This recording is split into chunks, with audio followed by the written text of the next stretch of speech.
you need to be willing to ask that question Mm-hmm. of, okay, here's what I bring to the table. Yeah. Do you find this appealing enough to give me a chance for the next level of interaction? Yes or no? I know a lot of guys that are uncomfortable voicing that question in a way where it actually gives a woman the power to say, yeah, I am, or no, thanks. Welcome back to the Mindfully Masculine podcast. This is Charles. In this episode, Dan and I will be talking about Dating Essentials for Men by Dr. Robert Glover. And topics included this week will be understanding self-limiting beliefs, vulnerability and authenticity in dating, reframing the purpose of dating, the impact of social conditioning on relationships, overcoming the fear of rejection, building confidence through discomfort, breaking the cycle of negative self-talk, developing a growth-oriented dating approach, the importance of testing for romantic interest, and avoiding the romanticization of unavailable women. Please check out our website, mindfullymasculine.com, to find our full audio and video episodes, as well as any other resources we find worthy of sharing. Thanks and enjoy. We're going to jump into chapter 2 of Dating Essentials for Men by Dr. Robert Glover. And again, the first half of this book is some real valuable stuff all about getting your head right so that you can enter into dating in a way that doesn't doom you to failure. Because a lot of us are walking around with some programming that if we don't make some edits and some modifications to that programming, we're just going to get frustrated by trying to socialize with, date, possibly romance, and get a girlfriend. Glover doesn't say some. He says all of us come from imperfect homes, and it's true. That's true. Right? And we all have some self-limiting beliefs that show up in different ways. And yeah, so we all have something to work on. Yeah, the first thing that sort of caught my attention, and I printed out some pages from this chapter of the book, where the whole idea of dating really starts with a question of to the women of the world, and eventually specific ones of, hey, given everything that I'm bringing to the table, good and bad, but he emphasizes the negative, like based inside of these flaws that you can see immediately and the ones that I'm able to keep covered up for a little bit. In spite of these flaws, are you going to find me interesting enough, attractive enough, valuable enough to give me a shot at having your number, or going on a date with me, or sleeping with me, or marrying me, or having kids with me? Are you, and that's really where it starts. You need to be willing to ask that question of, okay, here's what I bring to the table. Yeah. Do you find this appealing enough to give me a chance for the next level of interaction? Yes or no?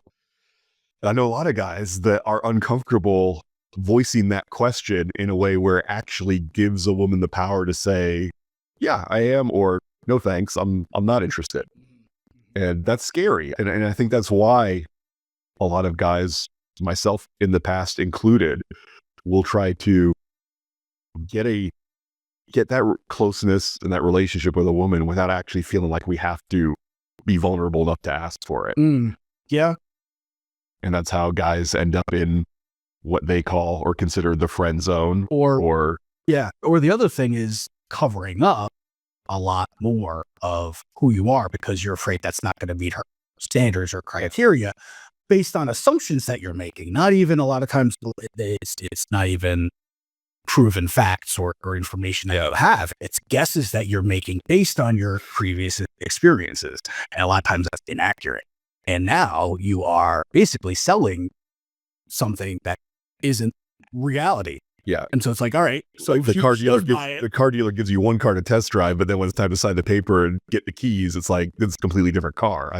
How would you react to that? There are times where, whether it's a job interview or a first date, where we do feel that impulse of, okay, I gotta spit shine this turd a little bit, who's myself, so that she doesn't really see who I really am, because we have these self-limiting beliefs of, okay, if we were just honest and direct about who we were and what we wanted and what we were interested in, then we would get rejected. So we can't do that. We have to come up with these other schemes and strategies instead. And that does lead to a lot of disappointment and a lot of heartache on both sides of the romantic equation. It's immediate distrust because if you're scheming here, that means you're a schemer and you will potentially do it in other areas. And as we learned in our last book, the number one thing that women look for in men is, are you trustworthy? Mm-hmm. Are you who you say you are? And do you do what you say you're going to do? And everything else, And that has to be the, and that's not that easy to do. It sounds really simple the way you spew it out like that, No. but it's not. Especially growing up in when we grew up and having our own experiences between movies and TV and just not parents' relationship. Yeah. and no formal education on what a healthy relationship is. Like, they don't teach that. No, they certainly don't. And even if they did, it's like, how effective would it be compared to all the other messages that we receive and all the other examples that we see? Yeah, even if we took 2 semesters on it in high school or college, how much would it really succeed at deprogramming the information that we've already gotten by that point? I don't know. So he makes the argument that we change the way that we look at dating. Instead of looking at dating as, I'm going to do these things that will make women like me, want to sleep with me, want to marry me, instead of treating dating as this exercise of, I'm going to be what I need to be to get what I want from people. No, think of it instead as, this is a method for you to clean out all the crap bouncing around in your head and the misunderstandings you have about yourself, about the world, about women in general, about one woman in particular. You're going to use the process of becoming a good dater to fix all of these problems that you have inside your head. Isn't there an easier way to do this? Because that sounds horrible. Yeah. When I was highlighting it, I thought, if I need to travel 26.2 miles, running it is certainly not the easiest way to do it. Yeah. You don't run marathons because, I need to get from here to this other place 26.2 miles away. Yeah. You could hop on a bike, you could get a car, you can charter a helicopter. There's a lot of easier ways to go 26.2 miles than running them. But if the goal is, okay, I need to get from here to there, and I also have a whole lot of other work I need to do on myself in the process, like eating better, getting in shape, being more disciplined mentally, then when you view it through that prism, running it might be the best way to accomplish not only getting from point A to point B, but all these other benefits that you would get. If it was easy, someone just told you what these issues were, you wouldn't be likely to put in the hard work to actually and get uncomfortable to change those things. But if you're in the process of trying to date somebody and like you have an epic fail about something or you're humiliated, you're going to remember that. And you're going to be a lot more likely to want to do something about it. Yeah. And Robert Glover is, in both his book and in interviews he's done, he's honest about the idea of, I'm not interested in teaching guys how to get chicks. That's not my goal. My goal is to teach men how to be better versions of who they are. And I use the desire to date, fall in love, have sex, start a family as the motivation to teach men how to be better men.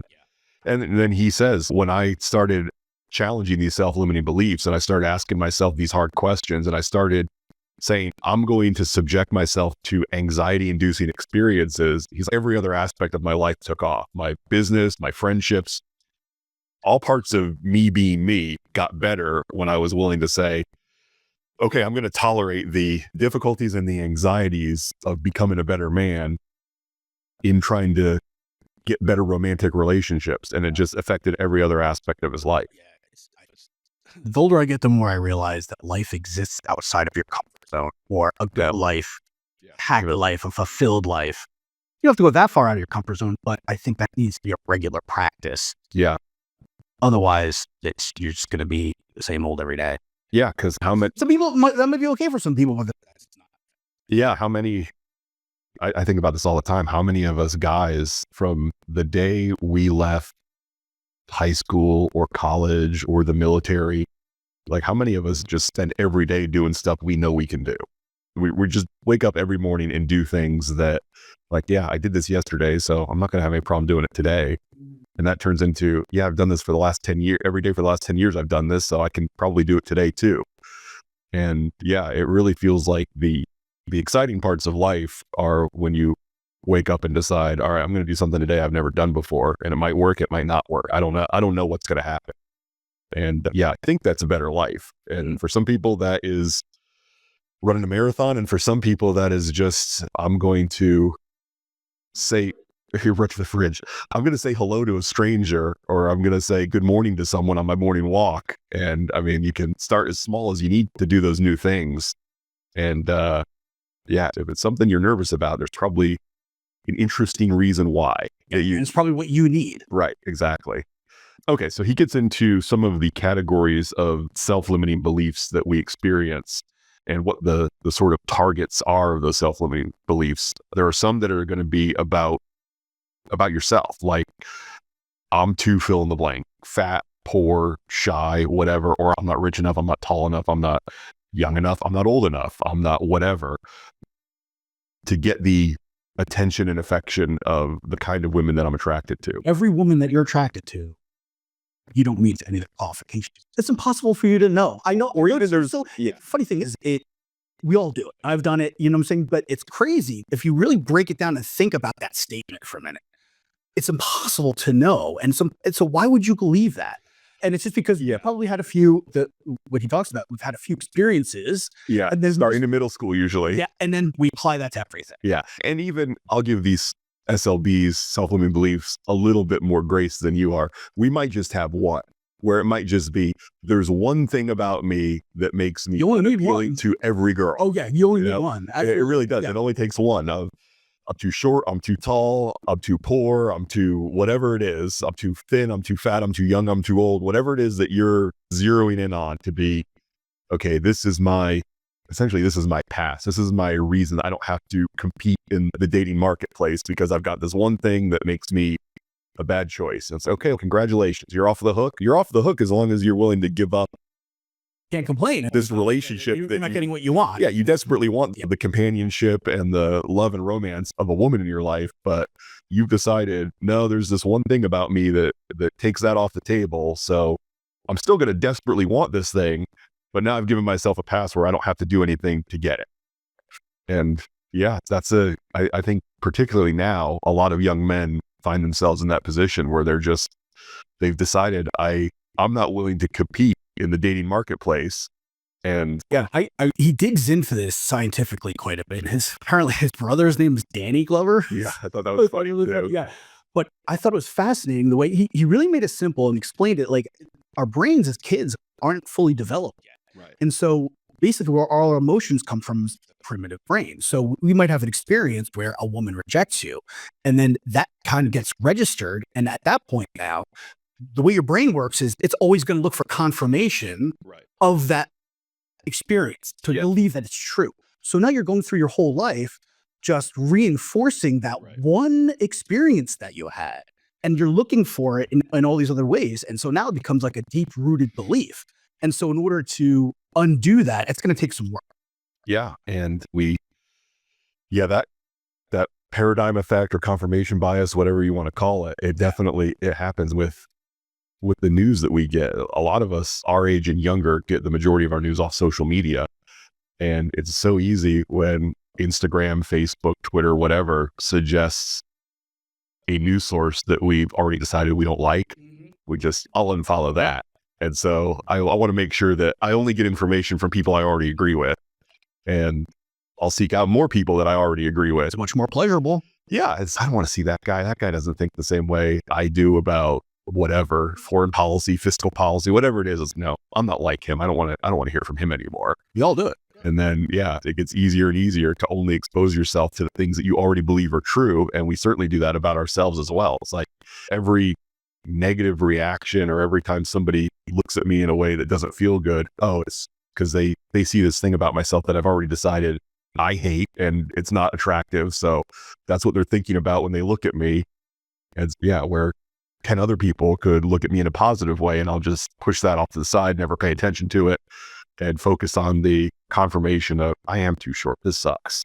And here's the thing too, is if you had a negative experience as a kid, it came from your immature brain as a child. And it may have been an interaction with another immature brain. Yes, absolutely. So that it doesn't even apply at this point now, because you've had many years of experience in life and maturity, so as the other person. So yeah, we're talking apples and oranges here. But again, that's so ingrained in our primitive brain, which keeps us alive, that it's very difficult to unless you're really aware of it and you work on anxiety and your physical reaction when you're upset, unless you can like consciously catch yourself doing that and tell your brain, hey, relax, thank you for doing this job, I know you're trying to protect me, you can relax now, and then just be open to getting more information instead of just going with the old belief and going down a rabbit hole of shame. Yeah. And it really is, it can really go all the way back to the very beginning with how you were treated by your parents. Then a little few years after that was the first girl you had a crush on and how she interacted with you. And yeah, you can just, that stuff can just get written into the base code and carried along seemingly forever, or until you had a compelling enough reason to change it, which you're listening to a podcast like this, maybe you've had that moment. What was also interesting was the way very graceful, the way he explained it. Your self-limiting belief is that girls like this don't talk to me. So, and you never talk to girls like that. Sure. So you now have basically, you're confirming it's basically a vision. Creating your own evidence on a daily basis to prove that your brain was right about whatever. Yeah. So the categories of self-limiting beliefs, that we can categorize everything into one of these: beliefs about yourself, beliefs about a particular woman, meaning, oh, she's so pretty, she already has a boyfriend, or she's so put together that she's probably with some guy who's equally as put together or certainly more put together than me. Women in general, which is beliefs like women have all the control, all women want a successful man, women don't like sex, all the good women are taken. And yeah, it's very easy to tell yourself that story. The other one is all women are gold diggers. All women care about is dating a guy with money. And that one I find to be very pervasive online right now with guys who talk about dating. It's always all women care about is how tall a guy is and how much money he has. And to which I say, depending on how social you are and how many friends you have, I can confidently say, I know guys who have been in situations where their girlfriend or wife even has left him for a man that is objectively less attractive by current societal standards, or objectively has way less money. And so that's a real thing that happens. Women will leave rich men for poor men. There's doctors and lawyers who are left every day in this country. Money can't buy me love. For musicians and artists. Yeah. That absolutely happens every day. Yeah. And also women will leave attractive men for guys who are less attractive, again, based on the current standards. As if it ever happens, then this idea of all women want blah, blah, blah has to be false. When I hear somebody say all women this, or it's like a neon sign that says my relationship trauma is screaming right now, isn't it? But also it's very arrogant. Oh, for sure. So it's like, you've got every woman on the planet completely figured out. You know exactly how they all. It's partly arrogant, partly immature, and so yeah, it's ridiculous to go down that road. And as a kid and a teenager and in high school and college, I've done that. I've made those assumptions. But if you could take a step back and realize, it's just, wow, because no one ever wants to come across as arrogant. When I've said that to some other people where they've thought they've made these assumptions based on information that they don't have or couldn't possibly get. And I was like, don't you think that's a little bit arrogant? And they're like good people. And then they're like, oh, I was just like, I was basically, and it calls them out on them and their self-deprecating language and using that as an excuse for not getting what they want. And so I think that was a wake-up call to a couple of people that I mentioned it to. I was just like, hey, dude, you're a smart guy. You're a great X, Y, Z. But don't you think it's a little arrogant to think that A, B, and C here? And it made them pause for a second. Yeah, I was having a conversation with my girlfriend this week about imposter syndrome. And it triggered a memory that Renata and I talked about in one of my sessions years ago, which is, sometimes I do feel a little bit like I've got... She's an imposter? No. Oh, this is about you. Oh, that is definitely not her problem. Renata does not seem to struggle with imposter syndrome. But I have, at points in my life, thought, okay, maybe I'm not as smart or as competent as I think I am. And sometimes I can just get by on my charisma and my salesman skills and things like that. And she was the one that brought up, oh, so you really think you're that much smarter than everybody, that you've got every person in your professional orbit is just convinced that you're good. You're not actually good. You're such a criminal mastermind that you've got this whole industry convinced that you're not really as good as you actually are. And yeah, that does take quite a bit of hubris to say everybody I've ever worked with is just some idiot that I've conned into thinking that I'm good at my job. And that doesn't pass. When you say it out loud, it definitely does not pass the test. It doesn't make any sense. It's very difficult. I think we all suffer from imposter syndrome at one point or another. I would say so. And I think, unless you're just an absolute psychopath, yes. yeah. And the reason why I think it is just something that we all need to just accept is because we are learning from people who are smarter than us. And so we immediately think this is where we need to be, or this is the standard, and not where we are. And unless different in a classroom setting where you have like other students and they're on your level, but like these days as an adult, a lot of times when we're learning from things, it's videos, it's people on social media where it's like polished and professional and they've got all this stuff and we're learning from them and that's great. But at the same time, we're also secretly comparing ourselves to them and going, this is where we need to be. And of course, that's going to feed into, I'm an imposter. I'm not going to be able to be that good. And you won't be at the beginning. Right. But that's where we need to have a little bit self-compassion and be a little humble. And for me, it also works to have a little bit of logic. Okay, yeah. A lot of logic. The idea that you're not competent and capable and you're super competent and capable at convincing people that you're competent and capable, but you're not actually competent and capable. So is that dumb to think that you fooled them, like you're not actually doing a good job?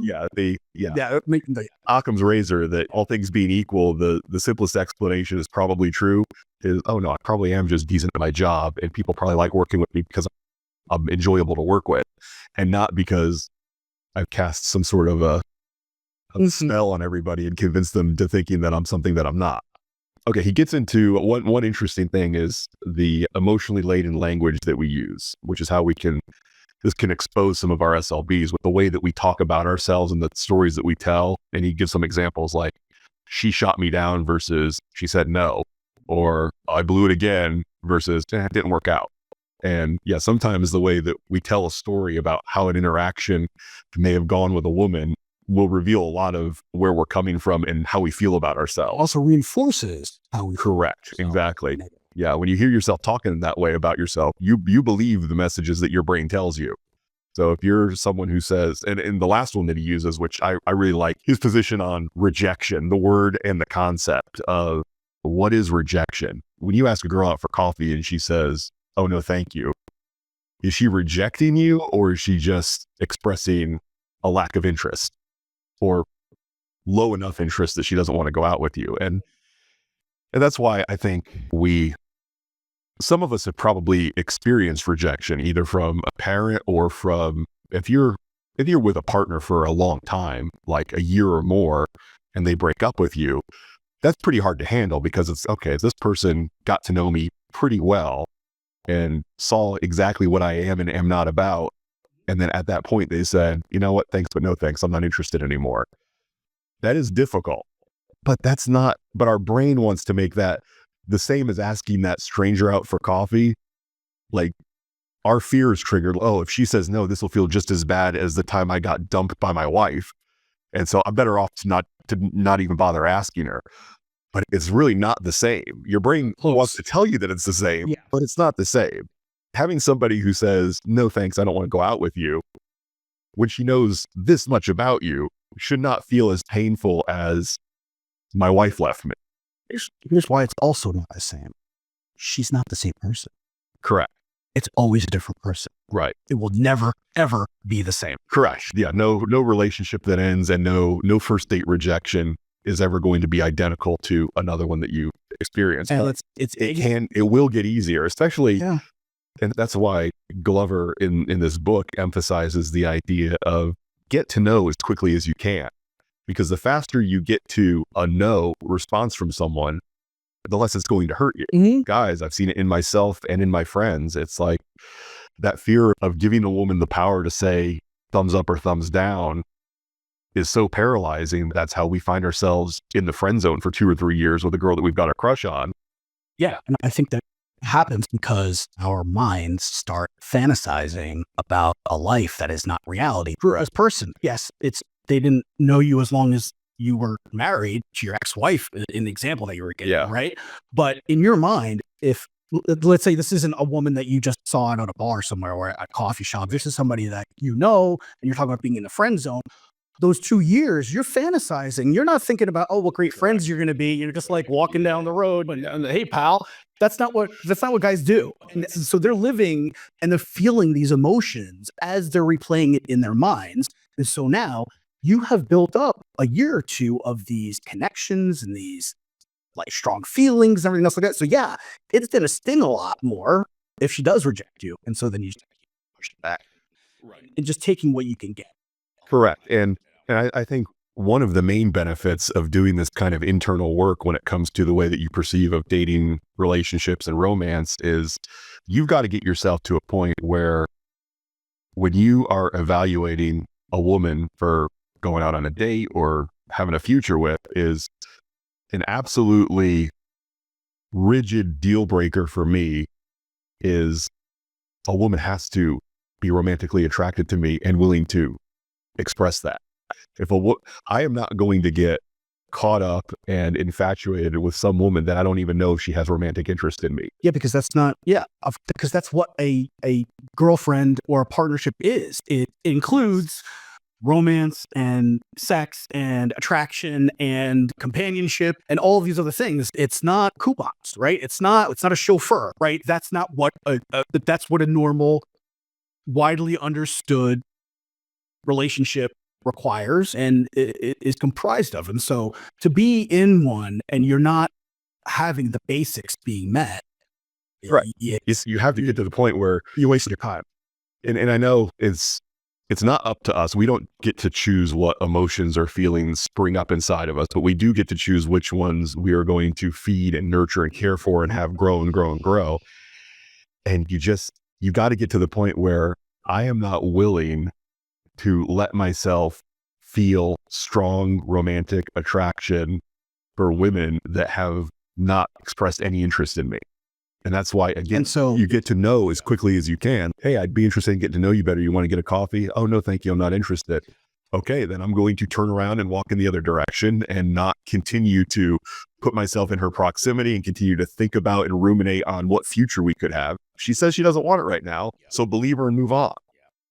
And I know it's easier said than done, but look, I went from a crushing on girls, friend zone type of guy to one who doesn't do that anymore. Even when I was on the dating apps, it's like I would match with a girl. I would say, hey, I'm glad we matched. I'd like to get to know you. Are you available for getting coffee or getting a drink? And if it was like, oh, I don't know if I'm ready. I need to get to know somebody before I'll go to a public place and have a coffee with them. Oh, okay, we're looking for different things. It's great meeting you. I wish you the best. And boom, I was on to the next one. And that was good for her and good for me. That's how it's supposed to work. When somebody isn't sure about you and you are interested in knowing more about them, you got to take them at their word, believe them, and say, okay, we're not looking for the same kind of experience right now. So I'm going to move on and wish you the best. Let's talk about some of these absolutely anxiety inducing activities that Glover is telling you should engage in, and that I'm going to try to do some of these again that makes sense in the context of I'm already in a relationship. Yeah, you know what, we should go and we should let everybody know what we've done as part of these things already. Okay. So we have them go places you don't usually go. Okay, done that. Yeah, I have too, both on a big level and a small level. Coffee shops, things like that. Correct. Yeah. Being a gym, I've done that because the chains, whatever. Yeah. Talk to everyone you meet. Oof. No, I've never done that. Not everyone. Yeah, and that's the talk to everyone you meet. Oh, okay. If I meet less people, I'll have less people to talk to. There's definitely ways that you could try to, but like we said about taking care of yourself and your space, who are you trying to game here? Who are you trying to get one over on? It's make and hold eye contact. I've definitely done some playing around with that. Just walked around the mall and stuff where every person I pass, I hold eye contact with them, and it can be a little uncomfortable. Oh yeah. I've only done it a couple of times because it was. Yeah. And usually I find once it starts to feel a little uncomfortable, if you just give a little smile and a nod and then just keep walking on your way.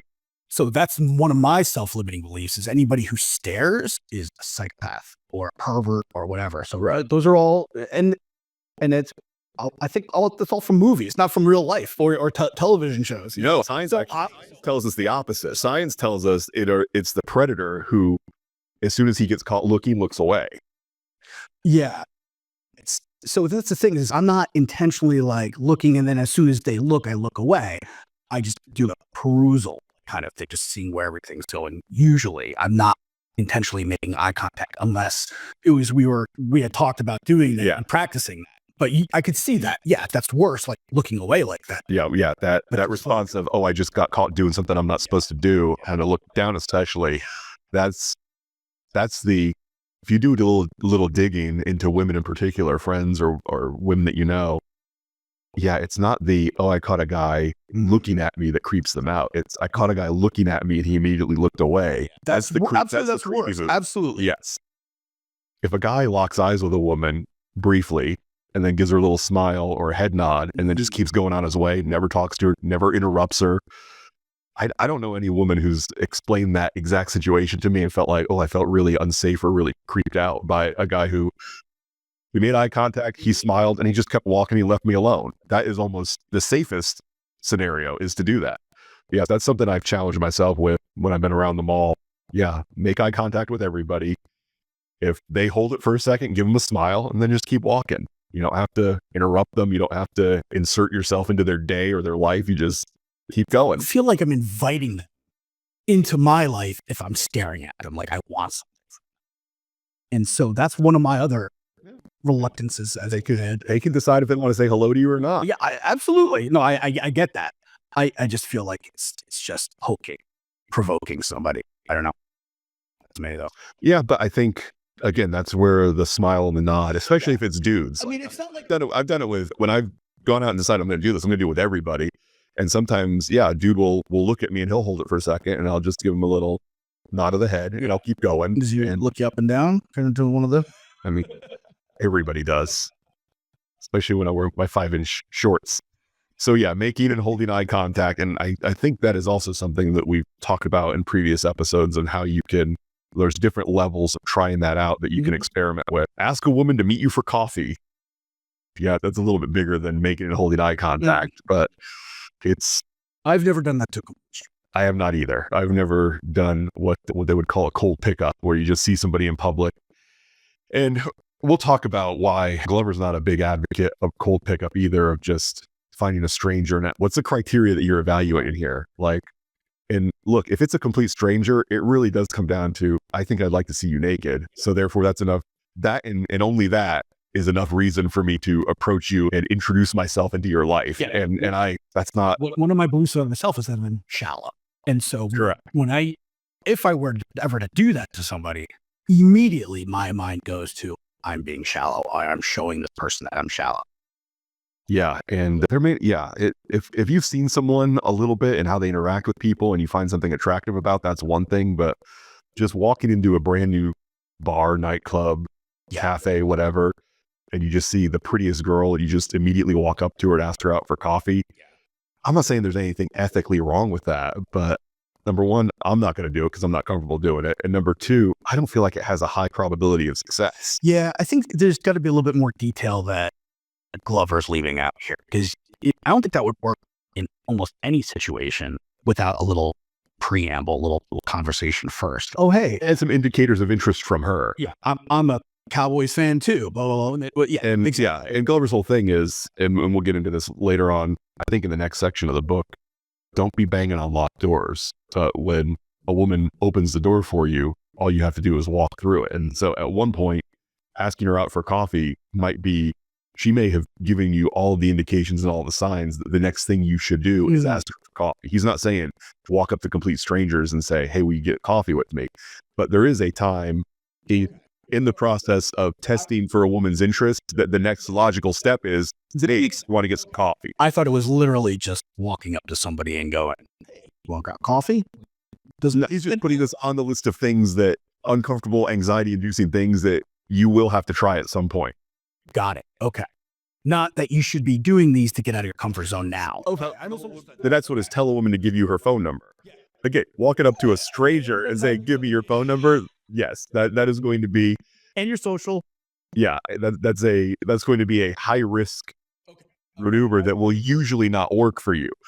But as you learn the different levels of testing women for their interest, at some point, the next thing that makes sense is going to be asking her for her phone number. And then when it is, you're going to have to build a whole lot of high anxiety activities that get you to the point where the next thing that makes sense is, hey, give me your phone number so I can give you a call.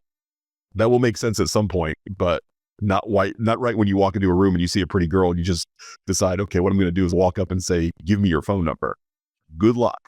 Okay. And then he offers the example of wanting to learn how to salsa dance and using that as a way to prompt some of these anxiety inducing situations. The value is not in, I'm going to meet my wife in this dance class. It's going to be, I'm going to do something I'm not comfortable doing and I'm going to survive it. And I'm going to become the kind of person that does things that I'm not comfortable with to see what might happen. That's really where the value is.